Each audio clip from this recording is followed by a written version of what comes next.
welcome, Goodrich folks.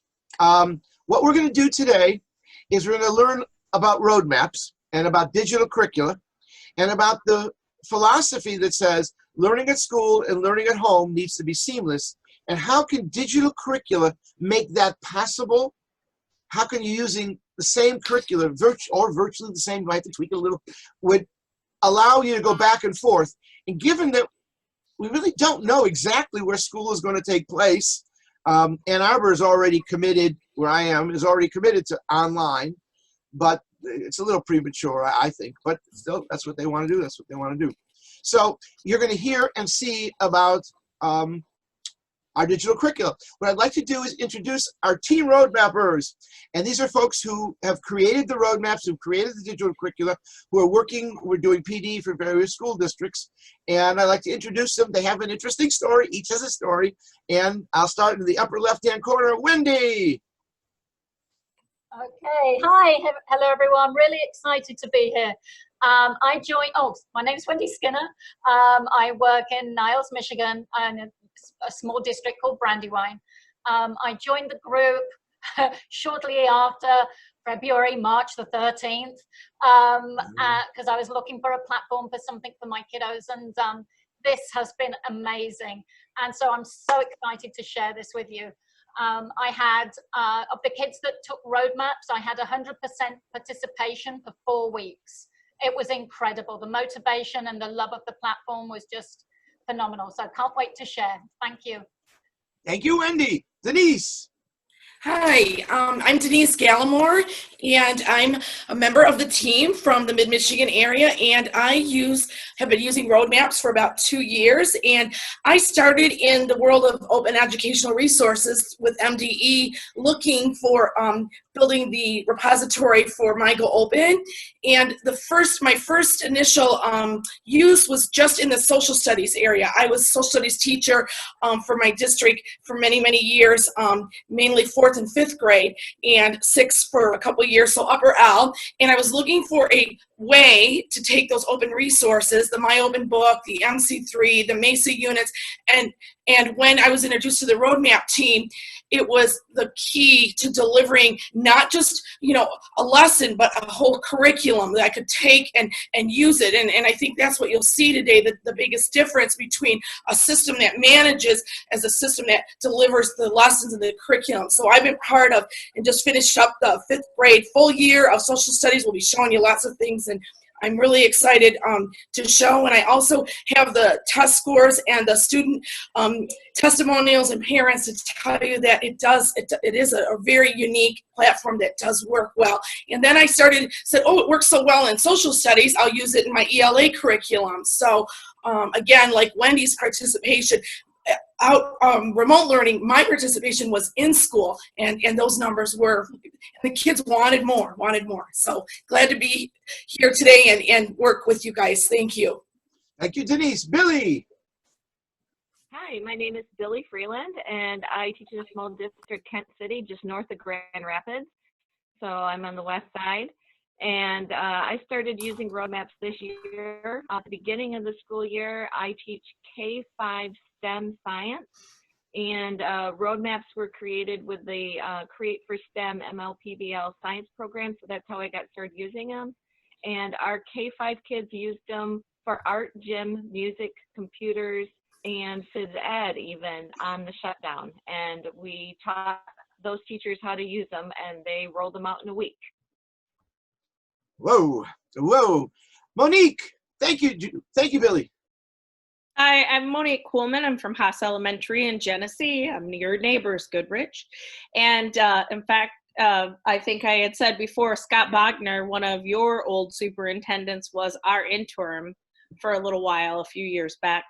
And so I have a connection with you. But I started working with roadmaps with the MLPBL units also at MSU, and started realizing that whole idea of putting things in one place, like Denise was talking about, that's the beautiful thing of it, is that everything can be in one place. Kids can access all different types of materials from one place, and you're not constantly sending out URLs or go here or do this. It's all there. So you'll see how wonderful it works. And like Denise was talking about, not only social studies, we're going to have reading workshop MESA units. We have Engage New York math. There is the ML PBL units from science. And so we've got the curriculum covered. Thank you, Monique. Dawn. Hi, I'm Dawn Maholick. I've been teaching for 25 years, third grade the entire time. And I've been using roadmaps for a little bit over a year now. And when schools shut down, there was a lot of stress on the teachers and on families. And I did not experience that because my kids were already using roadmaps, and it was pretty easy as far as a transition for me, for my kids, and for my families. And when I had students at multiple grade levels in a home, the parents were commenting, I wish my other kids were using roadmaps instead of the other learning platform that they were on, because they could be independent and it was a lot easier for them. So they were very appreciative and really liked roadmaps. Thank you, Dawn. Ann. Hi, I am Ann Tapp. I'm a professor of teacher education at Saginaw Valley State University, and I once upon a time taught in Davison, just to your north, for 10 years in the elementary school. Well, 2 elementary schools. It's very nice to meet you. Welcome. I actually found out about roadmaps through, oops, that's Charlie in the background saying hello. Found out about roadmaps with an advertisement and tuned in on one of their Thursday night sessions and was just blown away. I have taught in the area of educational technology, researched, written, presented for years, and I had never seen anything so seamless and engaging and motivating, and was just, again, blown away. My students then used it that semester and worked with this wonderful team of road mappers who mentored them. They developed Roadmap Brain Ventures, and all of them plan to use it in their classrooms. They are all classroom teachers in the Great Lakes Bay region, Traverse City, and Detroit. So I truly feel this is the best thing going in education today, and I know you'll soon see why. Wow, thank you, Ann. And Liat. Hi, everybody. My name is Liat Kopel. I'm originally a special education teacher from Israel, and my job in the team is to support teachers that are using roadmaps in their classrooms. I think you're going to also enjoy the fact that it's so easy to modify and change and customize, so you can really reach all the levels in your classroom at the same time, and it's really wonderful, and I can't wait for you to see it. Thank you, Liat. I think I got us all. Is that right? Because everything kept moving. Marla, back to you. Hello and welcome to everybody, and thank you for everyone volunteering their time today, the U of M crew volunteering their time today to meet with us, as well as all of our staff. So we have from developmental kindergarten, we have one teacher here from developmental kindergarten all the way up through 5th grade is what we have represented here, and as you can see, a good pool of our staff. So we do have one K1 building and one 2-5 building in our district.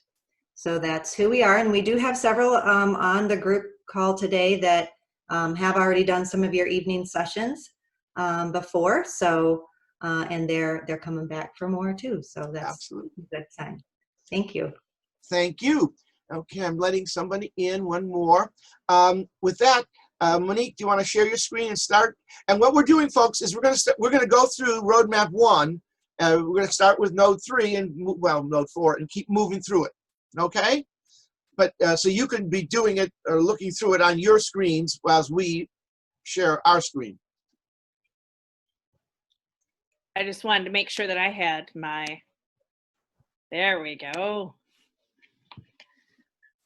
And just to clarify, a node is a bubble with is one of those squares or bubbles with activities.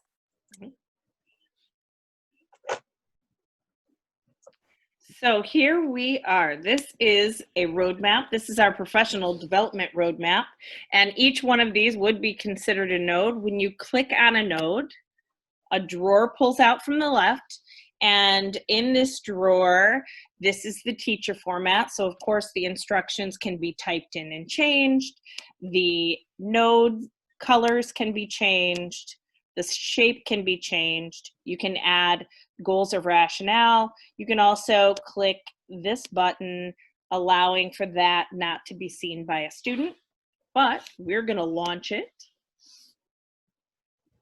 And it's going to take you to the first roadmap in the PD series. And I believe this has been sent out. Yep. And that numbers 1 and 2 were pieces that you looked through. 1 is kind of an introduction to roadmaps, and 2 was, I'm sure you probably recognize some of the team. They were little video snippets and kind of talking about what they feel a roadmap is and kind of explaining that. Notice that here we had an agenda for ourselves, and it's Apple noted.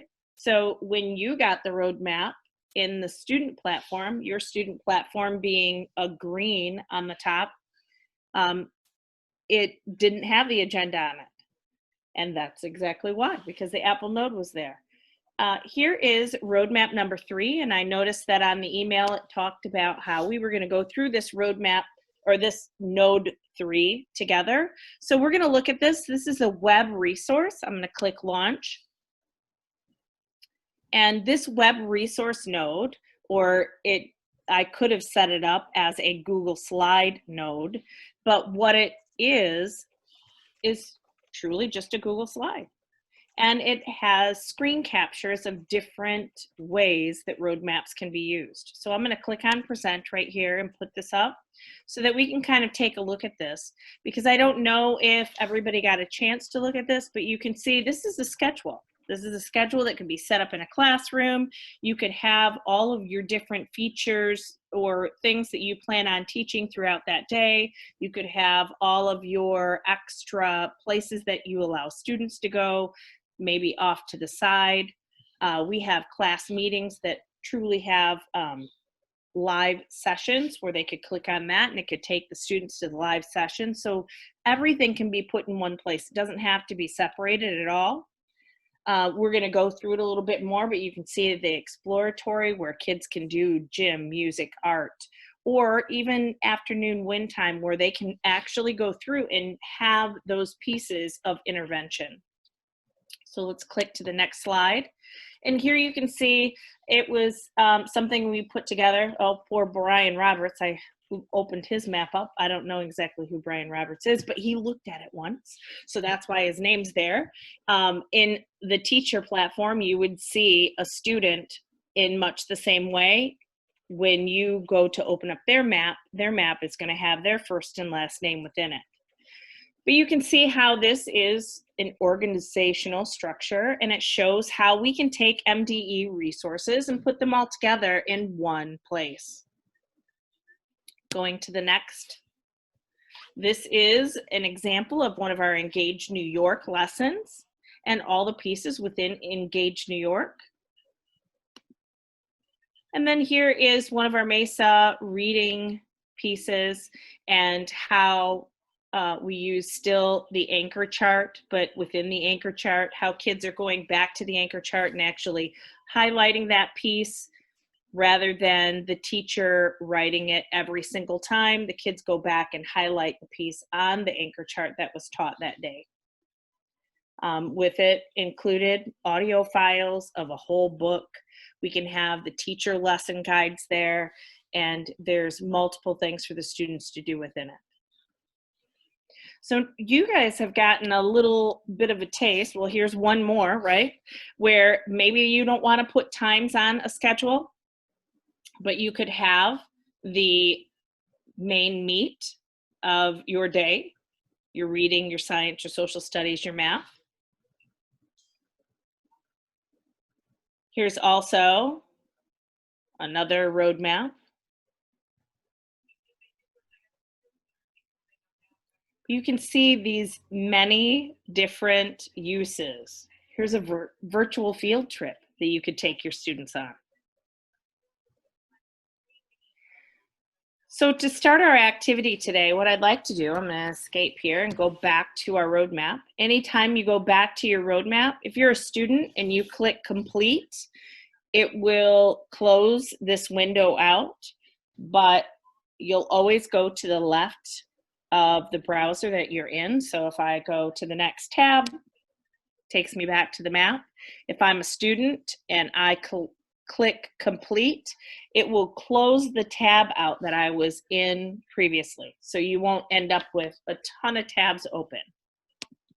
So I'm going to close that myself because I'm a teacher. Otherwise, I'll have 95 tabs open. So you had your meeting link here that you could get into. But the first thing that I really wanted to talk to you about, or just play around with you, is the roadmap question board. So in this roadmap question board, what the idea is for us to get an idea of what you're thinking and what your plan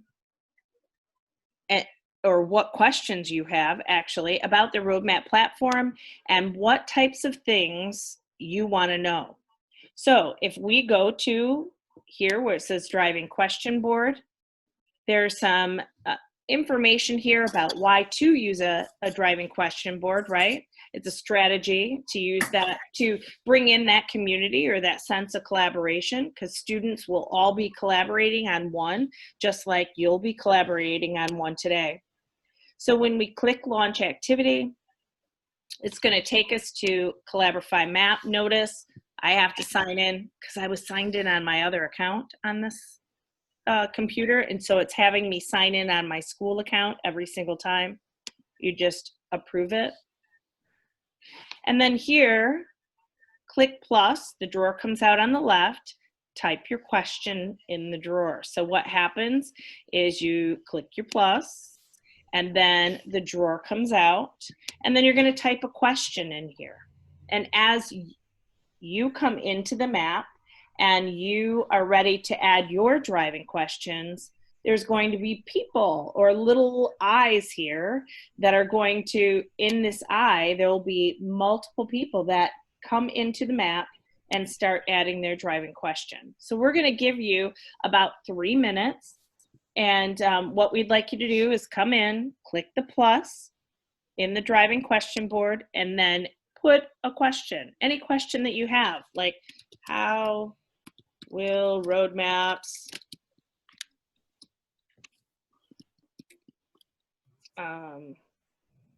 make it easy for parents? And just put my question here, and I can put it up here. I can change the color of it, or I can change the shape of it. And we will just have all of our questions. Oh, look, there's Marla. She just showed up. And so it's really kind of cool how all of us can be on one thing at one time. Oh, there's Samantha. And I'll set my timer for 3 minutes, and we'll get everybody to add a question. And then that kind of gives us as presenters an idea, or you as a teacher of your classroom, an idea of where your students stand and what they really need to know so that you can tailor things for them. And it builds that sense of community, even though we may be virtual. So I'm going to set my timer for 3 minutes. Yep, type away, folks. Come on in.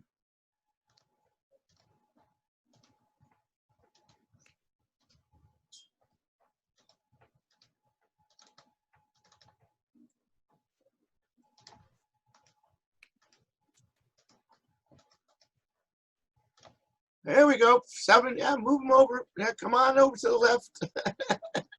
To answer the question, just a quick reminder, you need to click on the plus sign and then you get a bubble.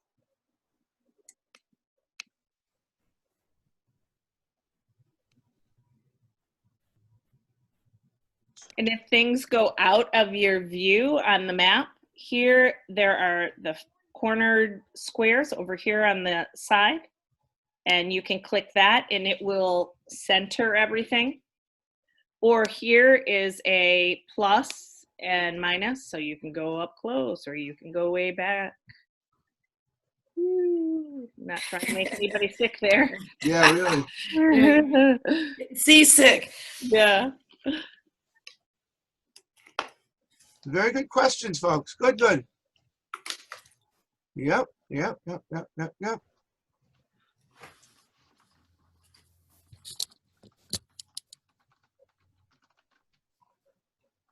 Good questions. And we should be answering them as we go through the next hour or so.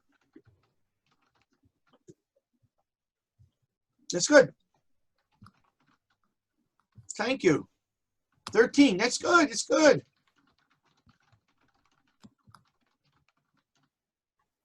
I can click on the little eyeball and I can see that you're all here with me. Yay. You wait until I show you something really cool in a little bit with eyeball. The suspense will kill us. No. Monique, Yes. are you going to show them what's going to happen once we answer the questions? Not yet. I'm gonna wait.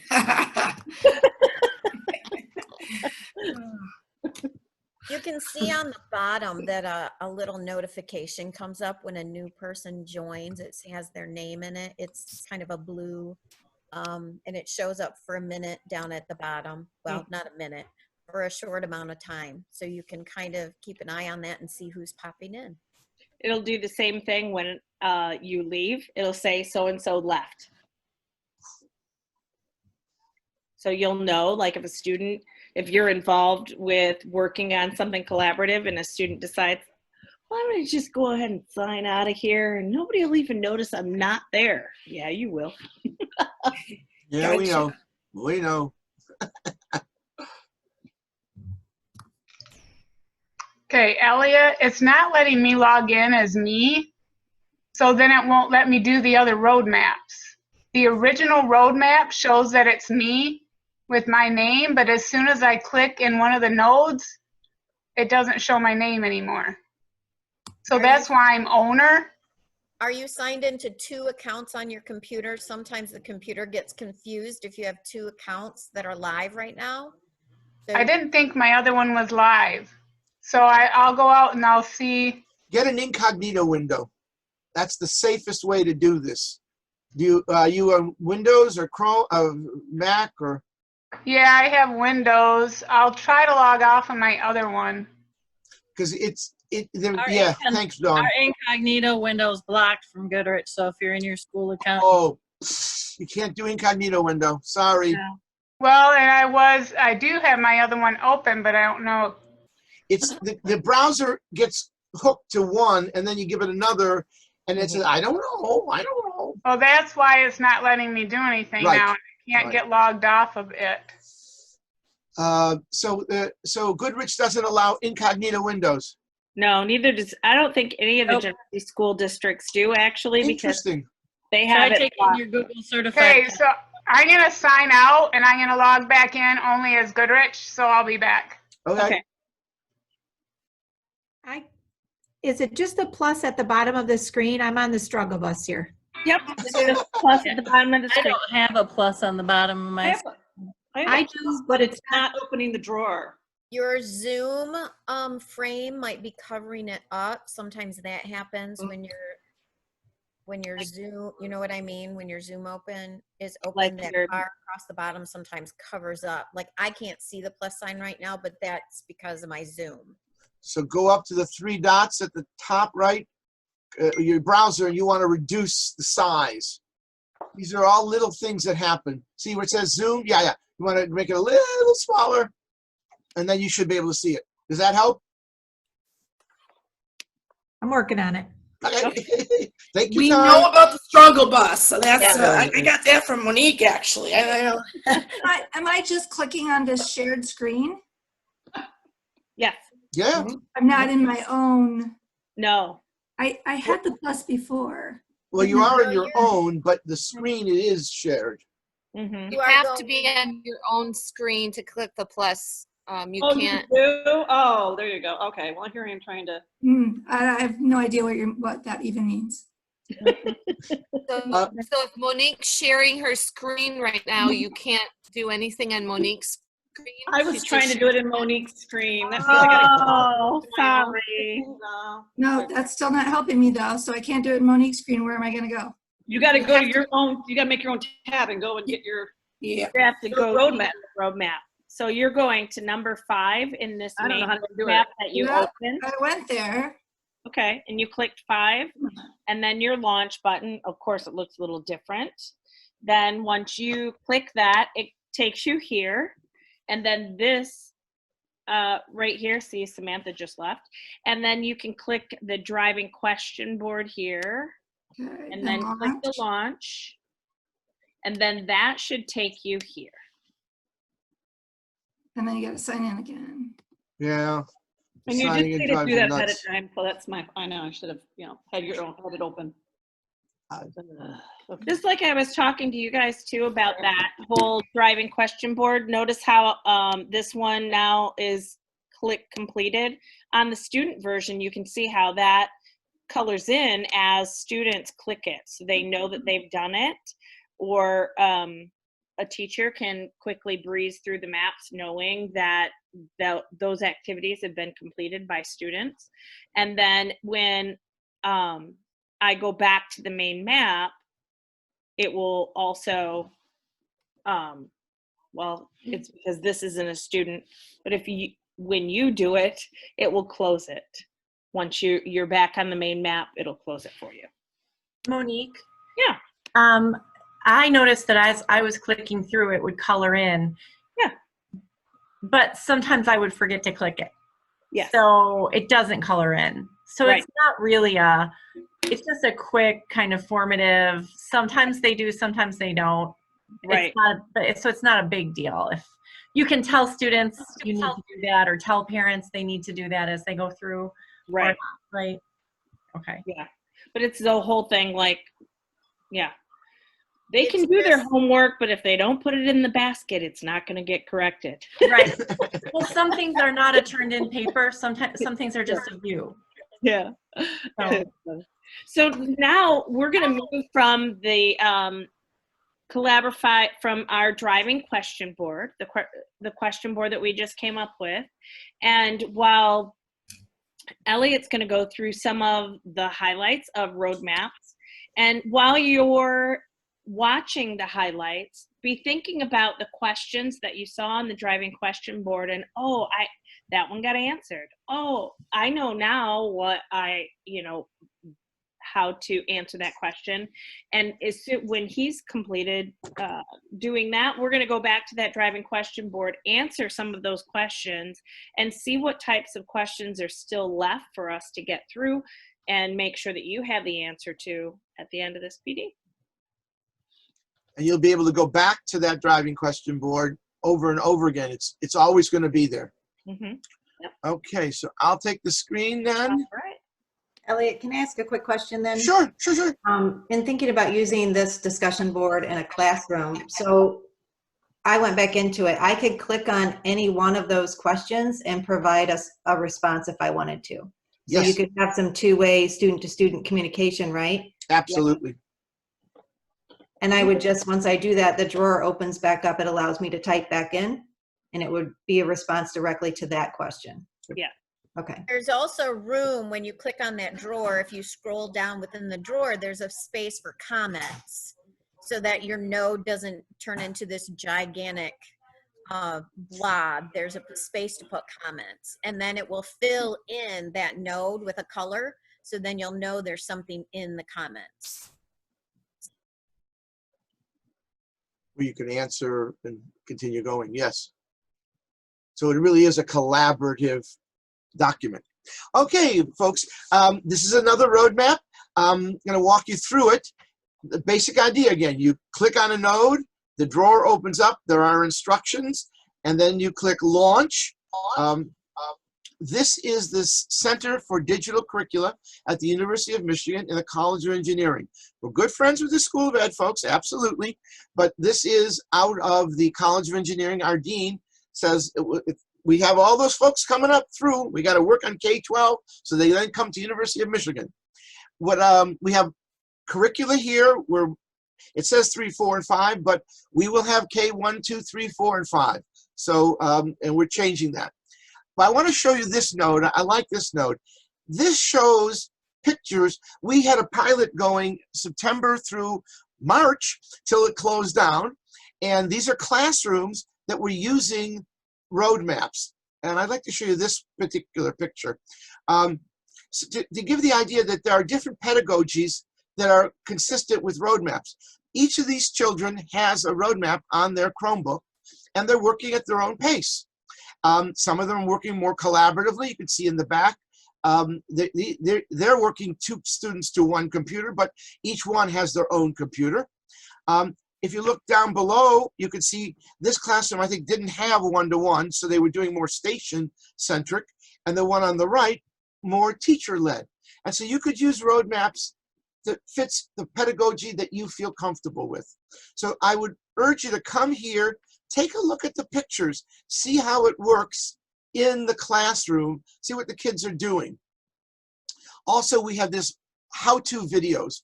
You're gonna have a zillion questions, but if you come to how-to videos, we have a lot of 1-minute videos, atomic videos that shows you how to fix things, how to do it, and just come here, scroll through here. Some of these are a little longer, and they give a more broader overview. Come on over, take a look. If you come to the About box, there's a nice PR thing the University of Michigan did, but these are 2 really nice videos about social studies and science and GSS science. If you longer, 7 and 10 minutes, and it gives you a more deeper dive into roadmaps. So again, I'm going to come up to the tab, I'm going to close it, and I'm going to go back to my roadmap. I want to show you this one because it's interesting. It's the whole year of social studies in one roadmap, grade 3, and it's theme-based in Michigan, so geography, economics, government, history. The whole year is here. And you might not send this to the student, but you would download it from the repository. You would launch the first one, and here is all of this theme, geography theme, right? Now, this one that I just clicked on, you might actually distribute to your students because where's Michigan located? Well, here it is. It talks about it. Oh, and I deleted something. There was a song here. I got to get another one. I deleted it. There are different apps here. I'll click on this app over here, Collaborify Writer. And there's instructions, follow and answer the questions. And this, we do have all the Google Docs that you can use. But we also have apps that are really geared for more K1, 2, 3, 4, 5 kids. So this is really a multimedia writer that we built. It's a collaborative writer again. You could have, you can see up in the, you can see up at the top, you have the I, multiple children become working together. The students could add collaborators together, and we'll be showing you that. Here are questions, right? And I could be showing, these are questions from a book that the kids were reading. We're gonna go through this again a little slower, no problem. Just try to give you a sense of the roadmaps. I'm gonna close these up. Okay, come back here.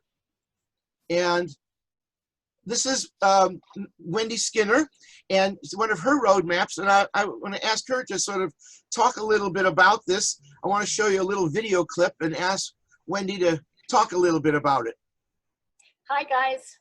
So as I say, I kind of came into roadmaps like in the thick of it. And this was a video from one of my parents. When I sent roadmaps out, I didn't have all the information that the team have developed now. I mean, you've got information for parents, for students.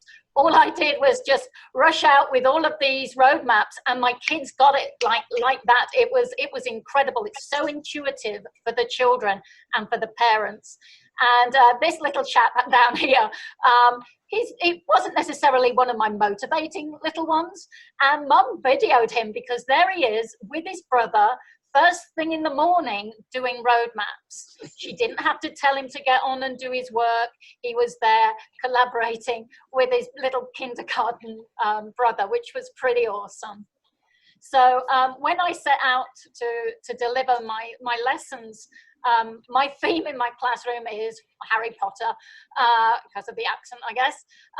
But so you wanted to keep the theme going, right? I wanted my kids to think that they were in the classroom, it's learning time. And so you could develop things like that where I'm talking to them, good morning, guys. Hey, well done, you got a list of these guys. They completed everything. And that was really, really useful for me. Now, this was my schedule. I developed this when we understood that my district used Reading Street as a curriculum, and they used Go Math.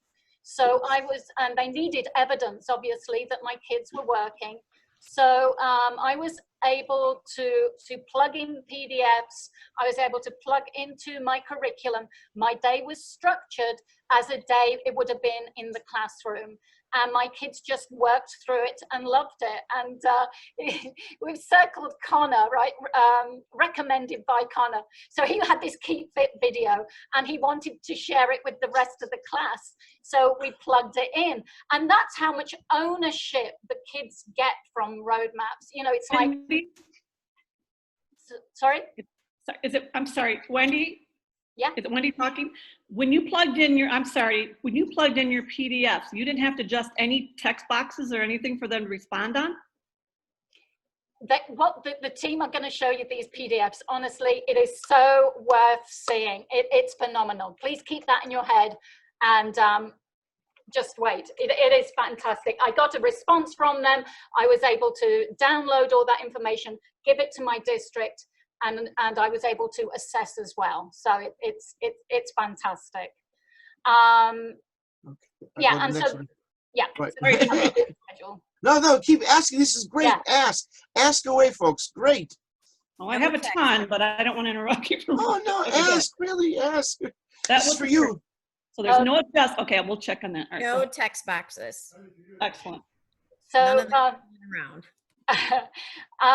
This is a very stressed looking Skinner. I really think we should move this picture because this is me like going into this, because on a Monday we do phonics. On a Tuesday we read our weekly story. So I used Screencastify and I read the story to them, and they've got a picture of me. And really it was like any other Tuesday. In fact, one of the kids had said to the parents, you know, Mom, it was just like having Mrs. Skinner and me being at school with Mrs. Skinner, because it reads it to them. Oh. And then the following day, I was able to show the book so that they could read it for themselves. And then underneath, I had all those questions. In Reading Street, we have our story and then all these set questions to ask that I could plug that all in and the kids would answer it. It was honestly, it was as if it was just a normal day for them. It was so seamless. And, you know, am I worried about what's coming up? I am, but I know that I've got roadmaps. So if we go virtual, I've got roadmaps. If we go in the classroom, I've got roadmaps. If I need to have a separate group activity, I've got roadmaps. So just the team are phenomenal and they will help you. They are brilliant. So thank you, Wendy. Thank you. And now I'd like to show you, Nicole's not here, but Wendy, Billy, do you want to do this? Sure. So we teach a STEM program in Kent City. And so when we were at home for the stay at home, we wanted to keep our assignments short for kids, and we knew just what we're going to use with roadmaps. So my co-teacher partner, Nicole, created her own Loom video on how students can use roadmaps, because our K2ers didn't use them at school. Our 3-5s did, but our K2ers didn't know how to use them. So during the stay at home, the kids were able to learn how to use roadmaps and use them. Even our kindergartners were able to do this. So they did a great job. So we made our maps very simple with instructional videos, and kids created animations in the tool called Flipbook. So Nicole had a predator prey lesson, And this was created by a second grader of a example of predator prey. Amazing. So this is called Flip Book. And the tools are over here on the left, and we'll go through those a little later, but I just wanted you to see the animation. And there's another one that I just love. I'm a boy, what are you gonna do? And this is from a kindergartner. This is a kindergartner doing predator prey, expressing predator prey, what Spider-Man does with his net. You gotta love it. You do. You just got a kindergarten doing animation. Dawn? Thank you, Billy. Yes. This is my classroom from this year before we closed. And what I hope that you're noticing is all the kids are engaged with a partner. They're all leaning in, and they're doing their work. And the other thing I want you to notice is there's no teacher in the picture. So what ended up happening, through no intention of my own, it was just a happy discovery of mine, is I started assigning the math pilot to the students, and I started assigning a partner. And we can do that super easy in the program that we can show you later. But what I noticed is their eyes would light up when they could click on their map and find out who their partner was. And it didn't matter who their partner was. So they became very accepting of whoever they were partnered with for the day. And I would partner them with somebody different for each math assignment.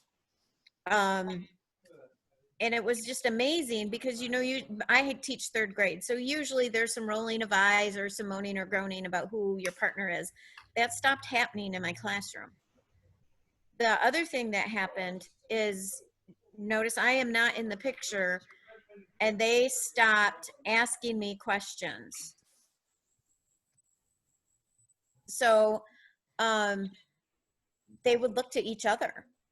They would help each other. They took ownership of their learning, and they started to embrace that problem solving, and it changed the community and the way the kids interacted with each other. And I was so sad. I mean, everyone was sad, when school closed, but I just felt like I had discovered something brand new. After teaching 25 years, I discovered how to actually be a facilitator of their learning rather than the holder of all the knowledge, because that's kind of what we want, is we want them to embrace that problem solving and that struggle. And that's what happened in my classroom, because I was using roadmaps and because they were collaborating together. And it was just an amazing change. And I look forward to working with the kids and helping them develop that independence again. Dawn, thank you. Would you tell a little bit about the achievement, how much you gained in one semester? Oh, sure. So my students last school year made a certain percentage in gains in math where I had not used roadmaps. This year, as I used the roadmaps, we were only able to get our fall and winter scores because school closed. So from fall to winter, my students who used roadmaps made an entire year's gain in half a year compared to the kids from the previous school year. Now, I am comparing different students, but I've used the same math concepts, but changed it to roadmaps. And so I think that collaboration made a huge impact on their achievement. Thank you, Dawn. And Denise, want to say a word? Because continuing that theme. Yeah, it's the perfect lead in everything that Dawn was just sharing with you as far as the test scores and problem solving and all of the scaffolding inside of the lessons. As I told you in the beginning, I'm this person that started from the social studies world, and using the tool to bring the lessons. But as we all know, there are these things called assessments that we are responsible for at the state and local level. So as a district, we take our data like most districts do, and we look at the areas that our students, didn't score as, proficient as we need them to. So what I was asked to do by my superintendent is to take all of the MSTEP priority data for my district and go back as far as, third, fourth grade and bring those standards into a roadmap. Well, we know that the fifth grade is that big assessment year, and I was teaching fifth grade at the time, and there's no way we can go back and cover all of that third grade Michigan history, government, that first roadmap that was shared, that whole year of social studies, fourth grade. So what I could do, though, is bring that MSTEP review data or that information that the kids needed for review. And this is just an example of one. So I would take this one, for instance, how does the state and local government work? 3.01, even though it's teaching fifth grade, those are third grade standards that were to be mastered. But we know kids, if they don't use it, they lose it. And I would use different ways that my kids at the time were using a Quizlet for vocabulary. There's my own resources could be brought in to put that information in, but we just could do it in such a nice way for all of those areas, including economics and civics, the history, and I took that in different roadmaps and then dispersed it and distributed it to student groups. Some of my students would spend 1 or 2 days on an econ review during intervention time. Kids were asking for the roadmap, but as you are seeing what you can do with it as far as your own resources from your district, your curriculum that you use, or the curriculum we created, this is also another important piece, because we know at the end of the day, they want to know, well, okay, let's use this great tool, but are the kids really learning? We have to take those assessments. That's what they publish in the newspaper. Our assessments, and I had the whole school, I had over 100 students using the roadmaps for instruction, not just this review. And our state average in social studies in fifth grade was in the high 60s and 70s. And it was, the state average was 16 or 17%. So yes, as Dawn stated, in her area of math, I can show you that same data because we are building in all of those problem solving and skills and able to individualize and differentiate. But this was powerful. The teachers that I worked with said, oh my gosh, this was a lifesaver, because we know our third and fourth grade teachers are teaching as hard and as well as they can, and they get to fifth grade and they're responsible for, the kids have to take this huge assessment, so we have to go back. You can use it in any area, any type of assessment, to pull out and bring in that important review stuff. So it was very powerful, and kind of what Dawn said, we didn't get to see it this year. I was working with the school district where I used to teach in Marysville, and we were building them, but then COVID hit and we didn't take the assessments. But all of our teachers have these ready to go for whatever the situation is, remote or at school. So just one quick example, but a powerful one, I know, because we all have, at the end of the day, responsible for test scores, and your administrators really like this piece of it, if there's administrators here, because they see it. Thank you. Thank you, Denise. We gotta get the test scores, absolutely. Oh, that's a big one. Okay, back to you. I'll stop sharing, Monique. Okay. And folks, if you have questions, you can put them on the driving question board if you want, or you can ask, sure. We're here, let's talk. Put them on the driving question board or talk, please. Now we're going to go back to that same driving question board that we were at before. We put it in another node just to keep this progression of where we're moving. And I think that this is really important for students, right? Being able to show that we, as arrows, we can go down in a concept map, but we're going to actually be visiting the exact same map we were just in. So we're going to click on number 7. The drawer comes out. On yours, of course, it looks a little different because you're in the student. Click launch. And we're going to go into the driving question board map again, the collaborative board, and launch the activity. And normally, I know that some people are probably thinking, why do you have to click it so many times? Well, part of the reason is the way that we have it set up is because some parts of our roadmap are individual, where individualized instruction can be put in, and some are collaborative. This is a collaborative one, so it had kind of like an extra click in there to be able to get to a collaborative board. You can see there are tons of questions now, and we could go through them as a class or as learners and start thinking about what questions were actually answered. So does roadmaps allow teachers to share lessons? I don't know if we've talked about that yet. Let's see. Are there tutorials for parents? We haven't talked about that yet. Let's see. What have we talked about? Oh, yay me, I'm in. I have so many questions. I don't know how to articulate them. Yay! It's overwhelming. It is. There's just so much coming at you, folks. This is a fire hose. Absolutely. Myla. The kindergarten and the first grade, we're going to show you some of those pieces too. And the thing is that that's the beautiful thing, is that it really can be used any grade level. I mean, even I would say, I mean, obviously we're using them as adults in PD, right? Marlo, you had your hand up. I do. I have a quick question. So, absolutely. So I can see all these questions in here. I don't know who wrote them. So I'm just thinking that creates a safety net, right? Yes. Nobody has to feel bad about asking a question because you really don't know who asked the question. Now, can you see that from your teacher side who posed the question?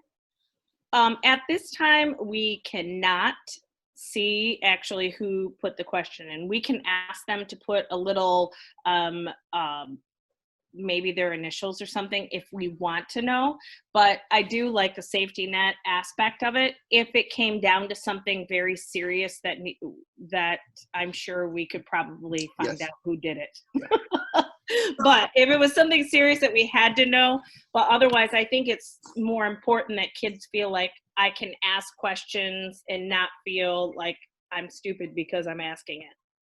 Yeah, no, I like that about this. And so when you go to respond, you're not just picking your friends to respond to either, right? I mean, this takes the name and the face out of it. And so it seems like you can get, I like that part, I guess. The real part of it, right? The real learning. And so all you would do to do this, to answer a question, we would just click on, I would say that we showed one with 4 nodes in it for lower L earlier, where Elliot showed you how they did the animation with the little frog, and there were 4 nodes. And so we did look at it. And so I'm going to click here, and the question that was written in is up here. The comment I can put in down here and watch the node as I answer. I would limit the amount of nodes. And that answers that. And you can see, like a student will be able to see when someone had made a comment about their question or had responded to their question, that it fills in so that they know that there's been a response and they can look at it. Monique, go ahead. No, just keep in mind the kindergarten questions, because we are going to show you some scaffolding along the way with many of our apps to support non-readers and lower L students. Yeah, and I just wanted to add in that when I use this in the classroom for science, I had my tables were color-coded, and then they created table questions, and one person from each table typed in their question from their table, and they color-coded it so we knew which table it came from. And as a teacher, I can go through and I can look at, oh, wow, okay, so here's one about young children. I'm going to put all young children questions in red or pink. And so I can go through and, like, we can actually organize this in a way where all pink ones are about this topic and all, you know, a different color are about this topic. So it's kind of like any of those sharing, like I'm sure some of you have probably used Padlet and different things like that. It's a similar thing, except you can create concept mapping and different things like that within here. So how about if we give you a few minutes to look through and see if there are any questions that you feel have been answered. And let's do this. If you have a question about differentiation, let's do differentiation is blue. So if there's something in here that's differentiation, let's change that node to blue.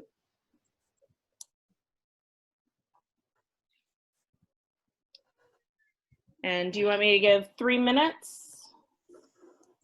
And then we'll come back and look at the schedule, get a drink. You guys can go get a drink, use the restroom, do whatever you need to do. And I'll set the timer for 3 minutes.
Hey, Elliot. Pardon me? Is Bridges have a roadmaps yet? Bridges math? No, not yet, no. But we'll show you how to do it. Good question, good question. There's Bridges, there's Go, but is that your math for your district? Yes. Okay. Yes. Is there one likely to come out? You said that there was some already on here. Yeah, we have Eureka, Yeah. Engage New York Math. Yeah. Elliot, Kent City uses Bridges too, just to let you know. Oh, okay. Do you have those roadmaps then? Just in case. Oh, wow.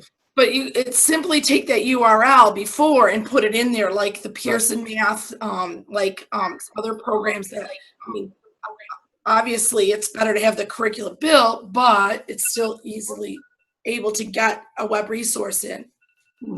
And we'll show you that in about 17 nanoseconds. All right. So we're back, and you guys can see all these things that I've done, right? So I've been moving around. I've got the blue over here. So now we've got these specialized for differentiation, or in the blue, we have things about teachers and naming protocols and teachers being able to share lessons and work on things together. There's questions about kindergarten and lower L, because I know that that's a huge concern when it comes to technology and not to overload them or expect them to know way more, that's more difficult for them. And then parents are actually a big part of this piece too. So I'm going to go back to our regular roadmap, and I'm going to show you how I use them and my husband used them in the day at school.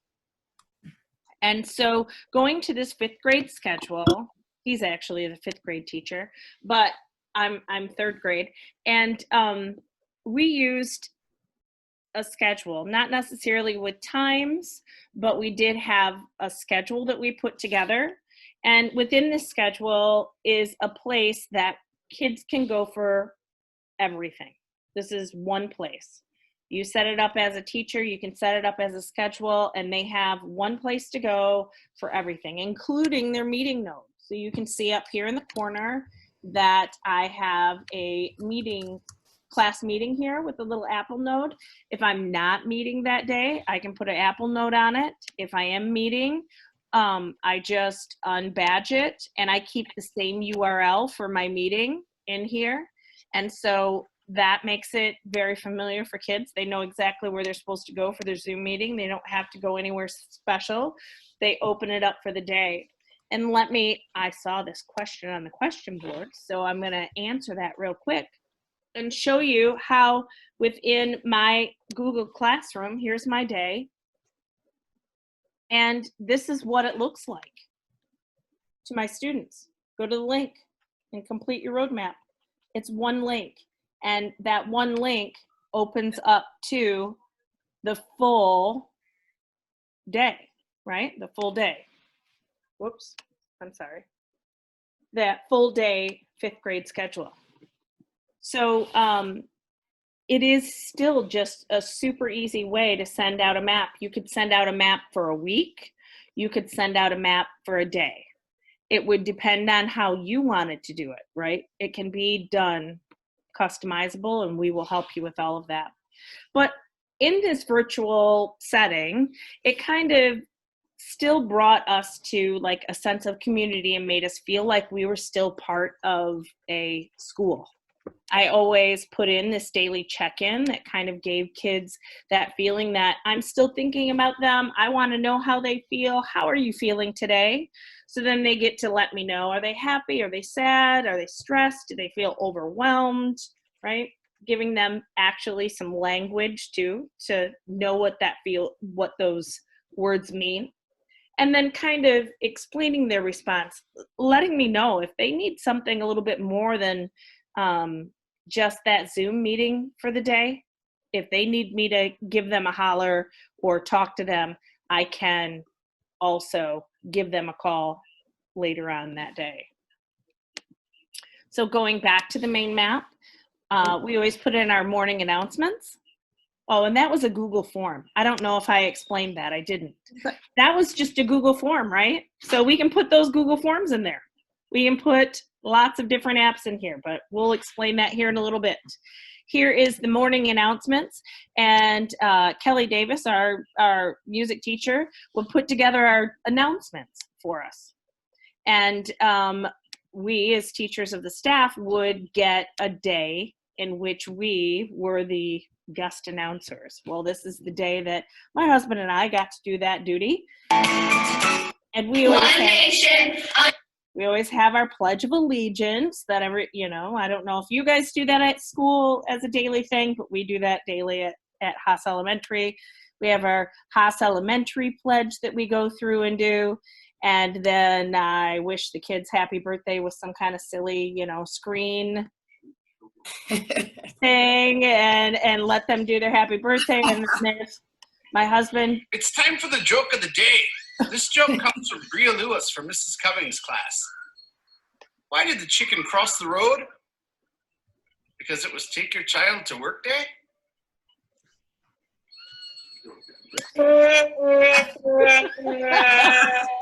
But you see how that can bring that sense of community, and kids will be like, what? Yeah, I haven't seen that. Oh, you never saw the joke of the day yet, huh? I saw the birthday and the pledge, but I didn't see that. I stopped it too early. That's great. Yeah. And then, yes. Okay, you ask the kids the questions, you know, SAD and all that. Where does all that info come up that they, like, you can just at a glance look at? Like, how do you read those responses? Yep. What you would do is, because it's a Google form, I would just go right to my Google Forms. And within the Google Forms, it's going to be in there. So within Google Forms, well, because I haven't looked at it in a while, but I can put, how are you feeling? But, okay, and all the answers, all, like, let's say you have 20 kids that respond, all their answers come up? Yeah. Oh, at once, okay. Yep, yep. So here's like Also- their check-in back from April. And so you can see the responses here. It should come up. There's 8 responses that day. Yeah. And so if I clicked on the responses, I can see exactly like what kids went through and did. Okay. And also we're going to show you a little later how you can monitor and assess and see everything that they do on the roadmap. Because we do ask them questions there. We do put PDFs there. You can see all their work. It doesn't go away. Right. That is absolutely true. How much of a feedback, because we only had to feedback twice a week, feedback on all their assignments, but just, I was curious on how your feedback worked. That's a lot, it takes a lot of time to feedback. Yeah, it really does, but assignments a day. Right. And we didn't have to do that much either in that situation in the spring. But I'm sure it's going to be a little bit different, right? In the fall, if we end up going back like this. And you're right. And I'm going to show you something really cool here in a minute about giving feedback to students in a way that is so meaningful that makes you feel like, and them feel like you're still there with them. So I'm going to click on this reading node, and this is a reading roadmap. And within this reading roadmap is a spot for a live lesson. So let's say that you're a teacher, here's your learning target for the day, and let's say you've decided that you're doing your live lesson, and so you do that out loud. And so if you're doing the hybrid and kids are in school, you're still giving them the exact same lesson that the kids that are at home are seeing within that live lesson that you do. And do you guys do Reader's Workshop, or no, you guys do Reading Street? I can't remember. But this map. Workshop, yeah. Reading Workshop? Yes, and writing. Oh, okay, great. So this, you know this format, right? We know what this format is. We do our mini lesson, you know, good 15 minutes or so, 20, keep it, you know, simple for the kids. And then the kids, pardon? Never mind, sorry, go ahead. Oh, that's okay. And then we move on from there. I know there are 2 different choices here. There's one for flipbook and one for a response in Writer. Writer's what I'd like to highlight today. And these are, typically you wouldn't probably have both of them in. You would choose what you want. That's why it says teacher choice here. And if I click on this writer node, within a writer node, and these are ones that you can set up, writer nodes, kids can listen to the question being read to them. So taking in account the kindergartners, they can click on this little speaker and it reads any question that you put in there for them. There can be YouTube videos that can be added to any of these writer nodes, and the YouTube videos that go within these writer nodes will not have the annoying beginning ads, and it will not take the kids to YouTube. It just plays it from the writer app.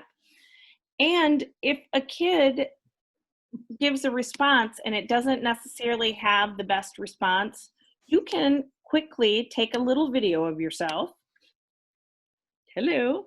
And you can take a video of yourself here, and then you can send it to them, right? So you just click the record button, you say what you want to say, and then you can push that response all the way up to the top so that when they open up their map, they're going to see that you responded to them. And I mean, what an awesome way to respond to a kid. be able to say, hey, I really love the way you did this. And I mean, that's a great way to provide feedback, I think.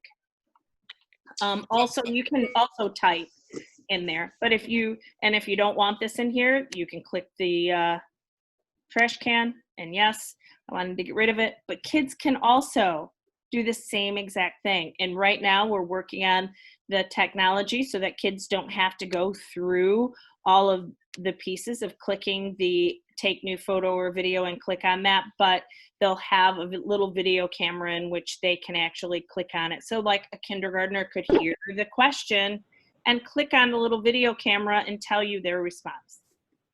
So that is in the works, but a kindergartner will be able to figure this out very fast.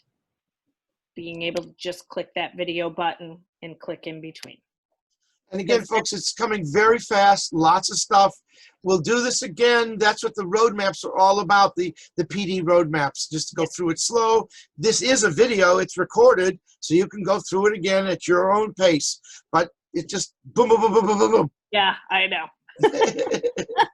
Here are the teacher plans. So the teacher plans can be in here. Also, there could be a live chat. So maybe you're typing back and forth for the older kids, maybe 2nd through 5th grade. You could be doing a live chat back and forth about a specific question. Here, you can meet with your group still. So you could put URLs in here, meet group A at 9:45, meet group B at 10. But that puts a place for all of these meetings, allows kids to know where they're supposed to be. Also, you could put a reading log. So in here, there's a reading log, and it's kind of the same thing as what a Google Sheet would be, right? Except it's kept within a Collaborify writer, so students could log all of the books that they read within here. Monique? Yeah. Reader's notebook, that flip book, they just do that on this, right? They don't have to flip book on the their phone. No. Mm-mm. So their flip book is oh, geez. Yep. We can open it up and it's right there. Oh gosh. Okay, that's it. Yep. And okay. That's okay. Yeah, it makes it a lot easier, doesn't it? A lot easier. Yeah, you're doing 10 different things. This is exactly. It's all in one place. And that's what the beautiful thing about the roadmap is, right? That we don't, kids this is amazing. Don't have to go out other places, right? Everything's right here. And they take out the ads for the YouTube. Yes. Yes. Absolutely. And so here the reading and the writing, very similar setup. We have the mini lesson, then it goes into the workshop where the kids actually are doing part of the work, and then they cut their portion for that day, and then they come back for an after workshop share. And then here is Eureka Math. You guys use do you use Go Math? Am I correct? Or Bridges? Bridges. Oh, that's right. We just talked about that. It gets confusing. Yeah, I know. And so here is Engage New York, but you guys already have Bridges, and so you wouldn't have all these pieces, but you can see there are a lot of pieces here, right, to Engage New York. But we put in the fluency pieces over here, and then allowed for the turn and talk, an application, the concept development, in which that's the teaching portion. But instead of doing the teaching portion live, we thought the time would be better spent in the debrief, where students are going through the fluency on their own. They're going through the application problem. They watch the video, learning about the new concept. They try out the problem set first, and then come into that debrief. So we put this little live debrief button here. And so that if you were a teacher, you would just remove this one and, click delete and push this one over and put your URL right here to your meeting, whatever your meeting code might be. So that it's all available for students. You would tell them what time, you're going to meet, and that would open.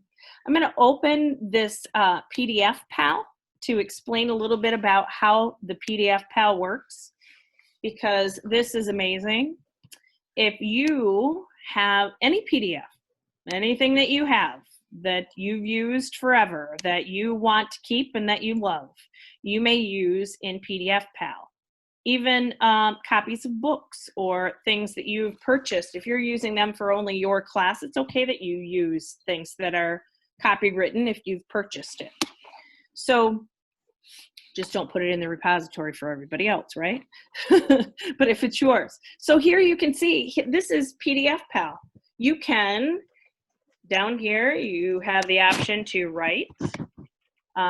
You can write in different colors. You can type. You can put the date in. Well, maybe not, because I didn't click over here. But you have all of these options with the text. Also, they can annotate text. They can highlight things. They can change the highlighter color. I know that Pooja, she's not here today, and normally explains parts of these of this presentation.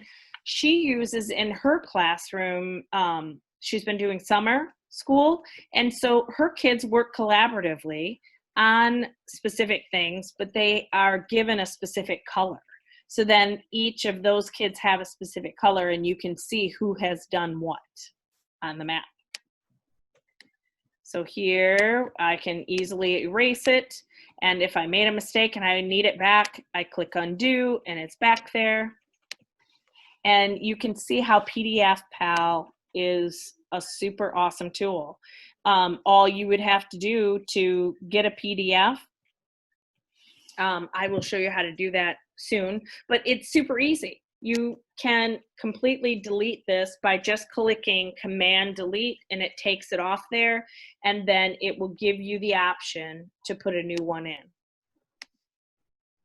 Here's the flip book, our Collaborify PDF, and then our we put a web resource in here for an explanation for the homework. We thought this was a really important thing, and luckily we found some pieces that were somebody else had already created, and that's the beauty of the roadmap too, right? You can take resources from all over the place if they fit within what you're doing, and you can put them all together and you have one place to put them, and you're not sending kids to multiple places to find where to go. So here is an example of the Engage New York homework. We thought it was great that they went through and did an explanation of the homework so that kids aren't stuck saying, I don't know what to do. Parents aren't stuck saying, I don't know what to do.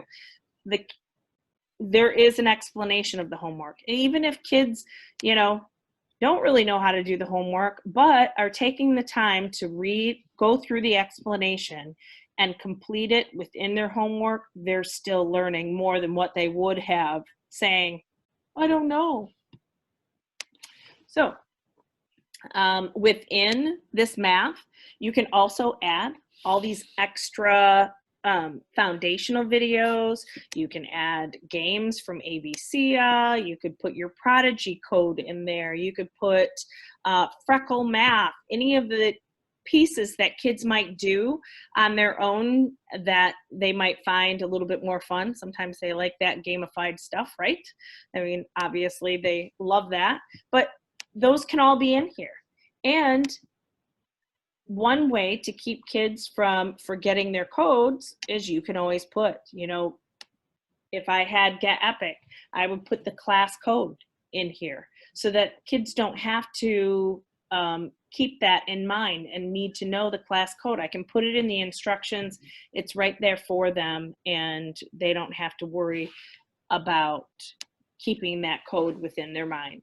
You can see all of the video or all the instructions for the teachers that they have blocked off. And then I heard you talking about, well, can teachers work together? Well, look at this. Here is in the 3 dots in the corner. I can click on those 3 dots and I can add collaborators.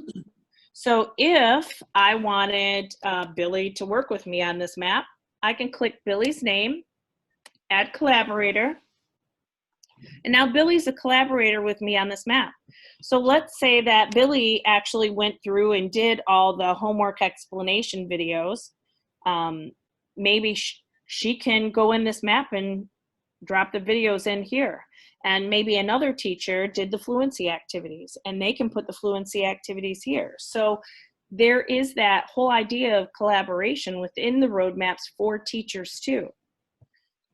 But sometimes we see this, and this is what's really cool. We will be at a map and we'll see somebody else join, because down at the bottom of the page, you get that explanation, you know, so-and-so has joined your map. Here is a telephone.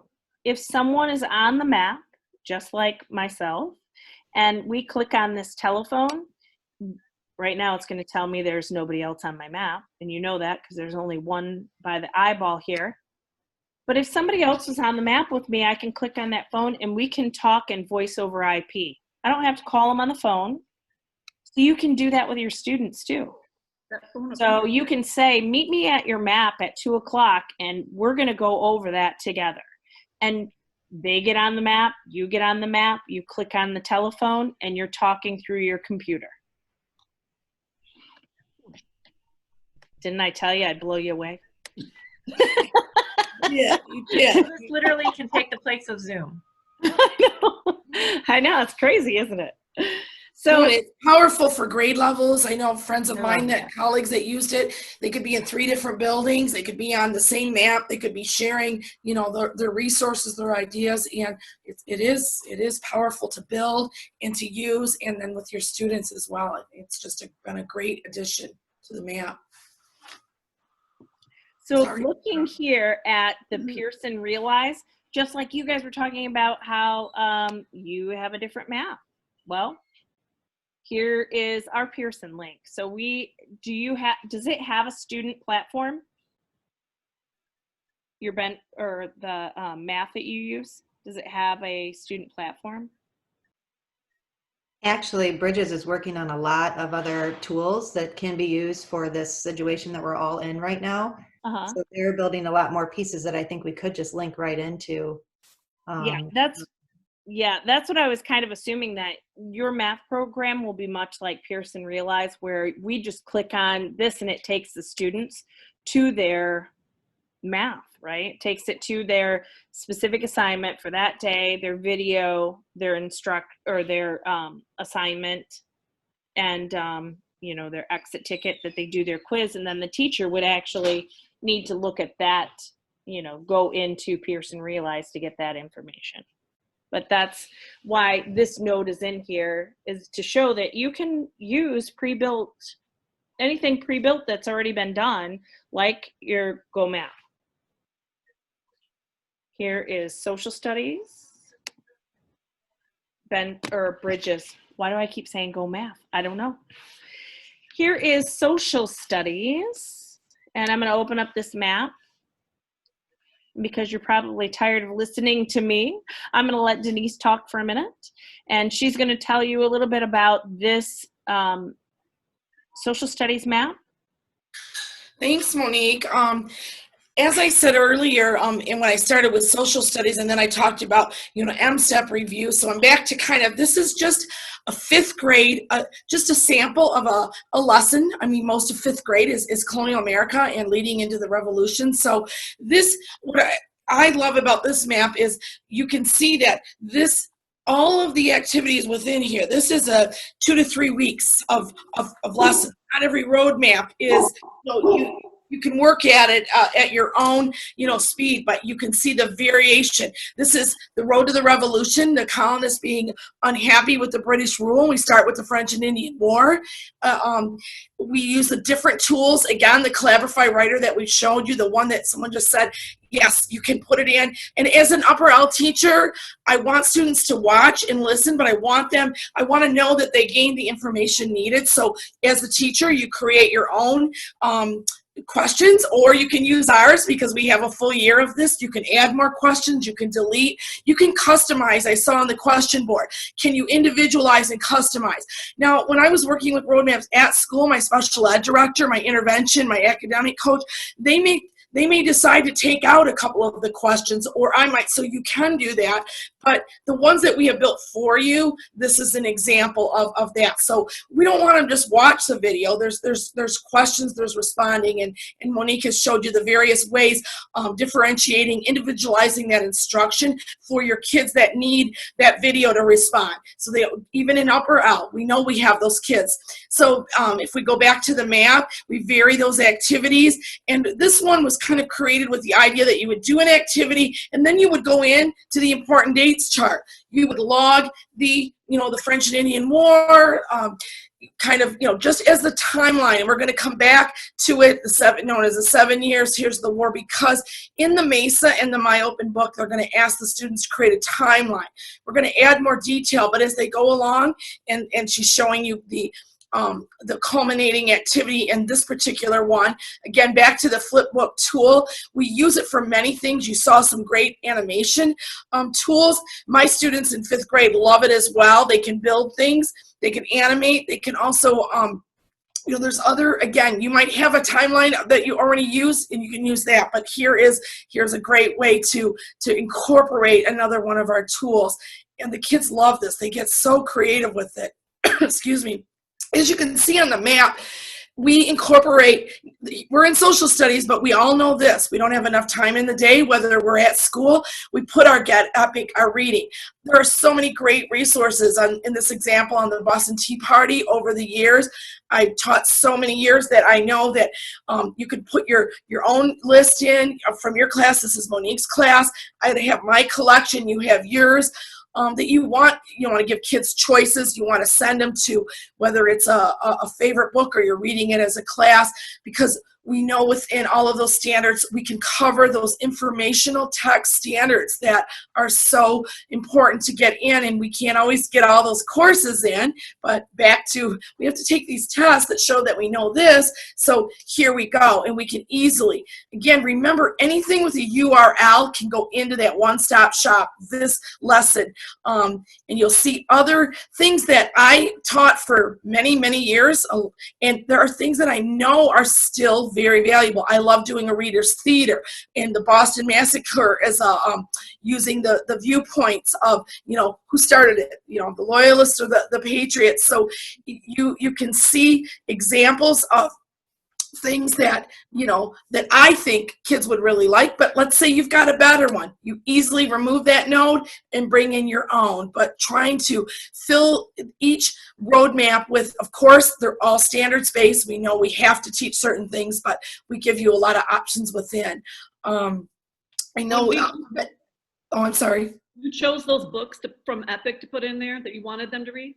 Yes, you can choose, and then if you don't have that, we also supply that cord and I'm sorry, that code, and you can use that, and I think most teachers will put it right in the instructions, and again, you can, you always have those kids too that, at least I know we all do it, that want to read, they want more books, they want more, and so you can put that in and with your all levels too. So that's the other thing too. I want you to know with the roadmap, the kids are on, they do not know if their roadmap looks different. When you distribute these, you can have the kids, I mean, my special ed kids and my kids that were with my academic coach, they just want to, they want to fit in, especially in upper L. It's tough. They don't want to think they have, less or the level thing, as kids get older becomes an issue. And that was a beautiful piece with all of this. So again, I don't want to go through all, but you can see the variety. And because I've taught a long time, I also have those PDFs that Monique mentioned that they're just still great. I don't think they ever get old. I have so many that I think worked and I still want to use them. And we are telling teachers, don't get rid of that good stuff. Maybe it's from MESA, maybe it's your own, maybe you bought it years ago on Teachers Pay Teacher. It doesn't matter. My kids always love Liberty Kids, so I could put some of those videos in. I love the Paul Revere's, there's poems and songs, and I really feel strongly that kids learn from a lot of different ways in song and art. I have always been a huge supporter of the fine arts programs. My kids love in the Midnight Ride of Paul Revere. It's done in the Henry Wadsworth Longfellow's poem. And then Billy, I think that's the one she shared, her students did the animation of Paul Revere riding. And so there's just so many, again, different maps, different ways, but your own personality as the teacher is part of this. And your own, yeah, this was one that I think, yeah, she did. And here, you know, Paul Revere was coming through. And my students, one of the requirements in my district was fifth graders had to pick a colonial American person and do a biography, and they loved doing it through the flip book. So again, it's I know it's a fire hose, but it shows you, you know, what and this is, again, this isn't a day. This is, you know, if I was sending it home, they probably do node 1 and 2 that day. They might do, you know, and you would put that in your instructions maybe, and then you'd come back. Because I also know someone asked about meeting wise, you know, it's going to be different depending on your district's requirements and your comfort level. But the beauty is you can still see it quickly by just looking at the map and seeing what they've completed. And if you don't see it checked, you know, you're going to wonder and want to get with that student. So there's just, I could talk and talk about history and social studies forever, but I don't want to take the, this is just a snippet. So thanks for letting me share that. So coming back to our schedule map, remember, everything that we're showing you right now is in this one map.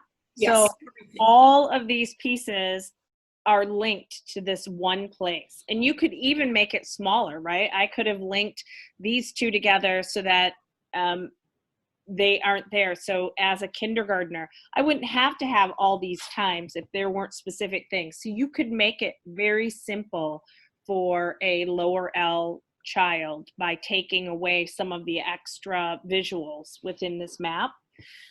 Looking at indoor, outdoor recess, I linked Go Noodle in here just because we don't know what we're going back for. And this is really nice, whether we're in school or whether we're home, this indoor recess can be there. So we could play it if we're in the classroom, and it can be on my overhead. All of this could be on my overhead. And we go through it kind of as a class, or it could be something that is individualized if you're at home and you're doing it at your own time. But just that, getting that activity in. And here is the exploratory that Billy kind of talked about a little bit or touched on when discussing things with Elliot. But this is actually 5 teachers collaborating on one map, putting in their exploratory parts. So the music teacher, the art teacher, the STEM, the technology, and the physical education teacher all collaborated on this one map to create one place for kids to come. Billy, you want to take that over a little bit? Yeah, sure.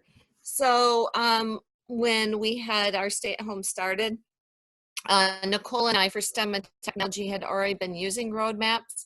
So yeah, go ahead and Monique is going to launch for STEM. What we did as an exploratory team, we all collaborated on this one map. So I could be on the map with another teacher walking them through how to add a node. We used our phones and we just, you know, taped ourselves a 1-minute video saying, you know, oh, we miss you guys, you know, we wish we could be with you. And we connected personally that way with our students every week. So this map was a weekly map that went out for our students. You could choose to do that as a classroom teacher. Just have one map for the week and they could work through it at their own pace. So all we did was load the video, shoot the video on our phone, save it in our drive, and it's one click to upload it in your roadmap. It was so easy. So even our gym teacher who doesn't answer his email even made a roadmap. So anyway, we did virtual field trips as well because we missed it. So here is our virtual field trip to Greenfield Village. We have those available for you in the repository where you can just grab that map and you could put that in your roadmap and send that out to your students if you wanted to use our roadmaps, even for You know, we have them on animals, we have them on science, we have them on social studies, virtual field trips. And it's just a click, because when you load that map, it becomes your copy of that map and you can send it out to your students. Absolutely. So you can see how powerful this is. And then going back to that main map, here is all of the specials.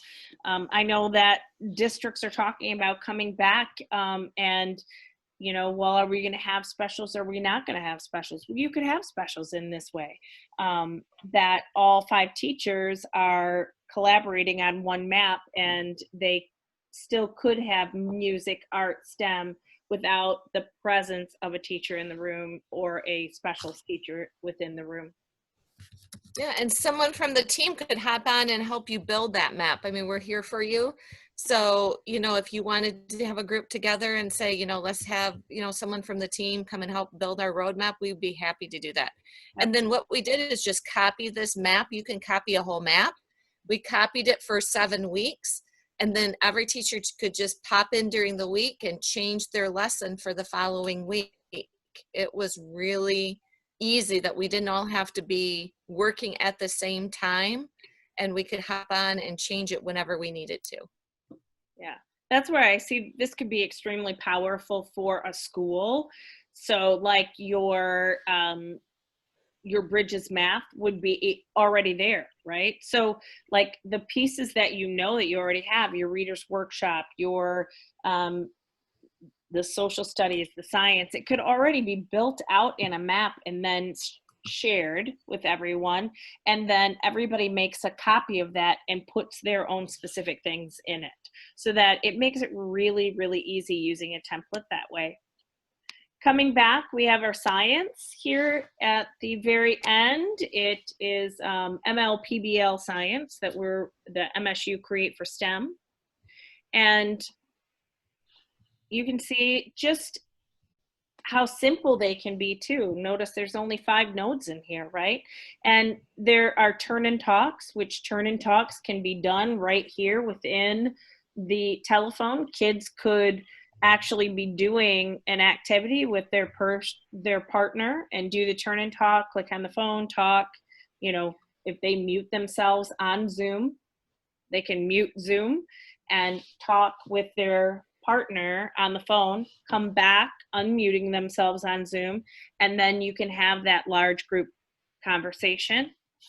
Also, we have driving question boards also within the MLPBL. And notice that 2 of these are driving question boards. So there's a turn and talk, and then there's a role play and the connection piece, but they can be very simple. The maps can be done very simply and easy for kids to manage. Here is, Monique, can you, oh, go ahead, what? Can you just click on the plus on the bottom a minute and just, I always like to show people, like, here's where all the tools we've been showing you, they're all in one place. Mm-hmm. So these are the tools we've been going over. And if you were to add one of those tools to your roadmap, it's a simple click of a plus. You click that and then you can add it. And it's there. And then if I click launch and I open it up, it's going to give me that option to upload my PDF. I click on that little purple cloud and it brings my files up so that I can put anything in there. So here I have a blank T-chart and I can open it and it will show a blank T-chart in here. And then kids can add or do whatever they want on the PDF pal using the tools down here in the corner. And we have created recently student maps teaching them how to use these tools too. So you don't even have to worry about that aspect of it. How am I going to get these kids to learn this? Well, we're handling that stuff for you. So that's a good thing. And then coming back, if I decide I put a title in here, I can put instructions in here. I can change the style of any of these, right? And then down here, I could hide it from kids. Or if I decide I don't want it, I can delete it. Super easy. It's gone. Coming down here to the afternoon win time. This is where you can really put in that differentiated instruction and make it individualized for maybe there's a specific time of day that you do your win time, and that at 2 o'clock, this is where third grade goes. And they know, are they going to Miss Baxter, Miss Boyles, Miss Mullins, Miss Clock and Barker, or Miss White? You can add your speech and OT therapy within here. Let's click on Miss Mullins' EL group.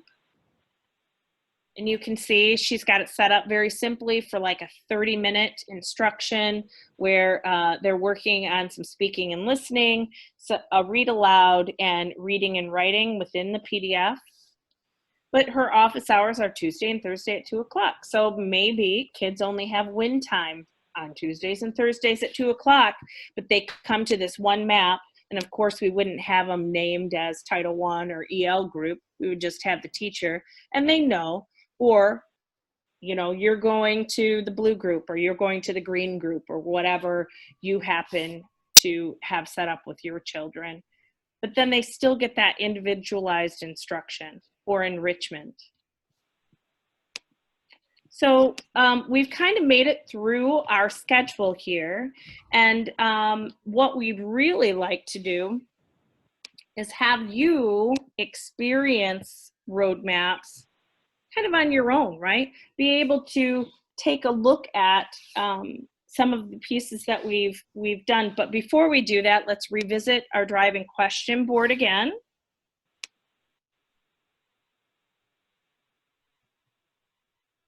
And within our driving question board, I'm sure that there are lots of questions that have been answered now.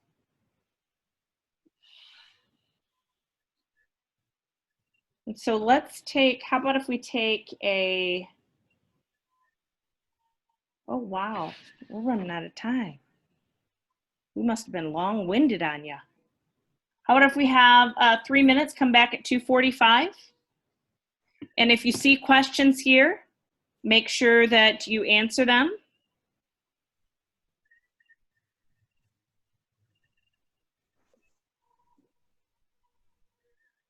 Remember, you just click on the question to open it, and then you can type your answer in the comment section. You might have to scroll down in the little drawer to get to the comment section.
Somebody figured out how to use the images.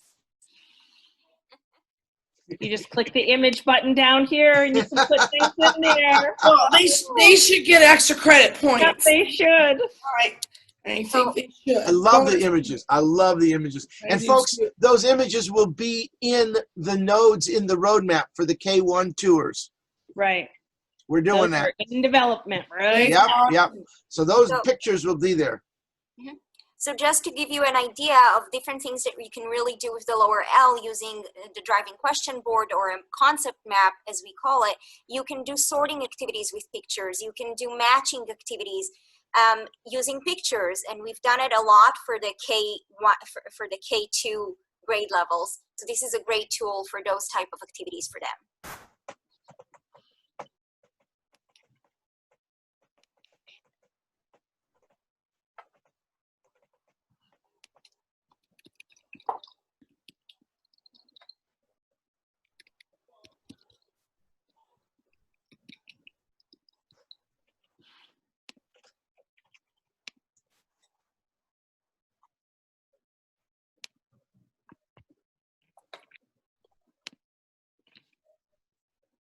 I was just stopping my share for just a quick minute.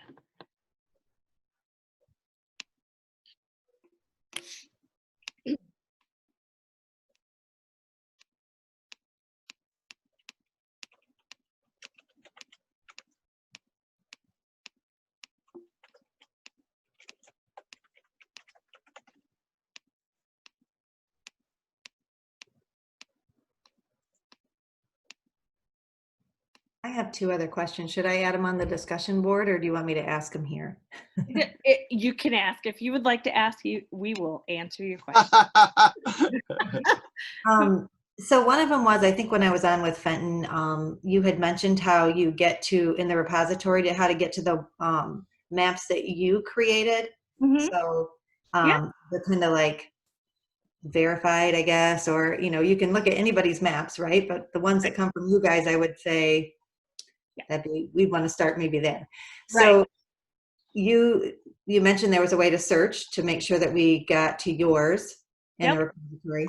So I didn't know if you could share that. Yeah, I'm going to absolutely show you that. And so if I'm back on my main roadmap, in roadmap.center, if you notice when you're looking at your roadmap that you've been assigned, your roadmap in the front will say start.roadmap.center, and then it's a student link, right? So anytime a student wants to go to an old roadmap that they had, they can put in start.roadmap.center, and they'll get a huge list of all the roadmaps that have been assigned to them, the last one being on the top. And so the same type of thing works for teachers, all the roadmaps that we have created. When you go to roadmap.center and you click on modify my roadmaps, you're going to get a list of all the roadmaps that you've ever had. So that you've created or that you have gotten from the repository. So you can see I have even the roadmaps that we were working on today, right? Within my list.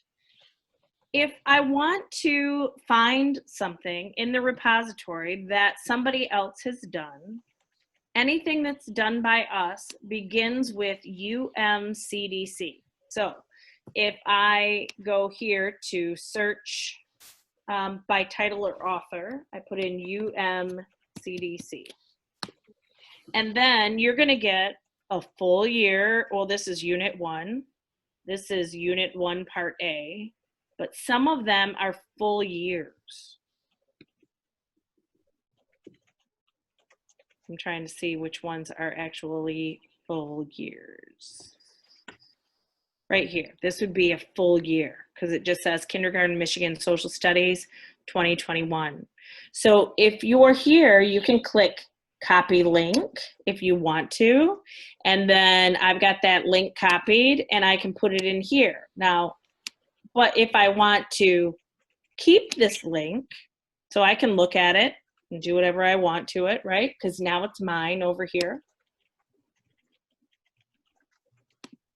I have to do the same thing as the other person. My computer keeps getting confused because it keeps bouncing back from school in the other account, and it's causing it to make me sign in every time. Remember, it is preparing now 1 full year of curriculum. If I want to put it in my repository and save it to my roadmap collection, I would click Save to my roadmap collection. So this copy teacher link is more about me just looking at it. I can change it, I can do things to it, but I'd rather, if I'm gonna like really have, I want it in my collection. So here it's still opening up the kindergarten map. This is a kindergarten map of a full year of social studies. So if I click on how do we get along with each other and click launch,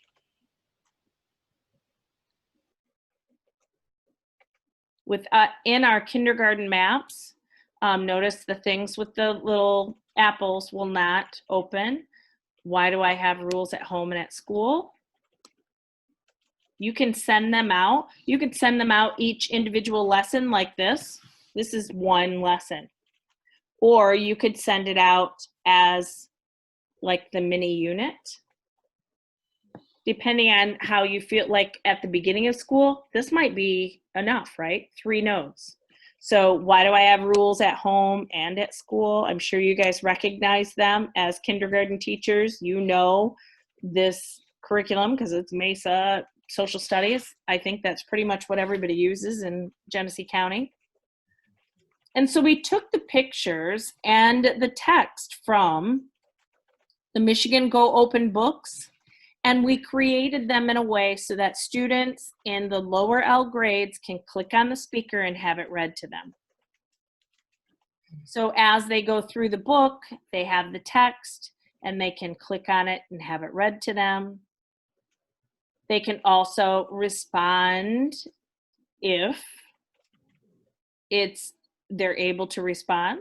And if not, we also have that video option. Here's a video within here. Not only can you put the pictures in there, but you can put the videos in.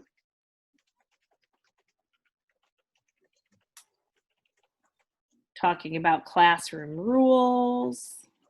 But see, there is quite a bit in one little node for a kindergartner. So this would be lesson 1, I believe, and then this is lesson 2. Monique, could you Yeah. go back to the roadmap.center so we can tell them a little bit about the black, yeah, there we go. So you can see on the left, there is a black bar, and I'm sure you have a lot of questions about how do I send the things that I create to my students and how do I set a classroom, and I saw some questions about Google Classroom. And all of those things are right here, how to search, how to create, how to distribute, how to monitor and assess what your students have created. And all of those things are going to be in our PD map number 2 for you to slowly at your own pace explore and learn how to do and how to use. Actually, it's going to be roadmap 3 now. Elliot changes around on us a little bit. And roadmap 2 is actually the Mr. Bean map. Okay. Roadmap 3 is the learning how to manage all of these teacher pieces. And that search repository, like we said, UMCDC, right? So in here, UMCDC. Also, if you were interested in some of those virtual field trips or some of the special interest things, those we call brain ventures. So you can look up some of those too. These are things that we also created. There are a lot of different lower L things and virtual field trips, lots of... Go slow, go slow. Oh, okay. I'm making people ill. Yeah. Lots of activities, right? So mainly UMCDC for curriculum, extra things, brain ventures, anything else that's in this repository, we can't verify that it was done by an educator that really took a lot of time and put effort into it and made sure that it was standards aligned and all that great stuff. So it needs to be either Brain Ventures or UMCDC if you're going to count on it. We're going to have all of K-5 built out, MESA units, reading and writing, social studies, MESA, Michigan Open Book. We have Giants 3, 4, and 5. We have the MLPBL units 3, 5. We're looking into we're working with MSU to see if we can get their K2 units, because they haven't actually made them public yet, but we're really hoping that they'll allow us to use them. And one thing that I wanted to share, because it was also a question on the question board before we leave, you guys, because I know I can't even believe that our time is gone. So if I go right here to distribute a roadmap, someone asked, well, how can I send it to my Google Classroom? You can either create a easy student link, or let's say I just want to send I'm going to send Julie's to everybody. I don't know. And I click Kuhlman class and next. I can create a solo map, sending just one map to everybody, or I can send it collaborative so that I can randomize group numbers. I can put whoever in what group, or I can add them by just grabbing each student and making groups. And then I just click distribute. But once it distributes, it's going to give me the option to send it to my Google Classroom. So I just click Share Google Classroom. And then it'll come up, what class do I want to send it to? I can send it to Mrs. Kuhlman's class and create an assignment and go. And then click Assign, and it's done. See how easy that is? So I can go ahead and stop sharing because I know that we're coming back to the end, and I know that you guys probably have some burning questions that you'd like us to answer. So if you have something that you really feel like you need to know today, please let us know, and we would be happy. Yeah. Ask. Right. We're here. This was a lot. This was a lot. That was my question. So what would your advice be on just getting something started? You know, what's the best tool within Roadmaps, the best app within there to get started? I think the second roadmap in the professional development series, you should go through that one, everybody. Would you say, Monique? Yeah, it'll really help them get a handle on playing around with the apps. It's kind of fun. It's going through looking at Mr. Bean and playing around with Mr. Bean and Ace Ventura and doing some of the things like using a KWL chart and using the flipbook, and it teaches teachers how to use those tools. And from that point, I would say, look at what you're planning on using in the fall. I would say if you're planning on using your bridges, then put the link to bridges in a map. If you're planning, you can use one of our template schedules, or you can just use, create your own. But I would put all those resources within one. I would start looking at, okay, so I would do UMCDC, third grade, and see what they have available for third grade. Is there, grab the science out of there, grab the social studies out of there, put it in your roadmap, and then copy it for you. But I'll send you a list of the curricula that we have, K5, the different subject areas, and you can see examples of all the different ones. And that would be another thing that you could share with your colleagues. But I think start with that roadmap number 2. Yeah, and get a feel for what a roadmap is. What's a roadmap? Right. Yeah, if I could piggyback off Monique, because I've asked that same question, or I've had that asked to me when I've, working with the teachers that I've worked with. And so many people like to start with something instead of the blank. It's easier. So, like if it's like the template to me, inside the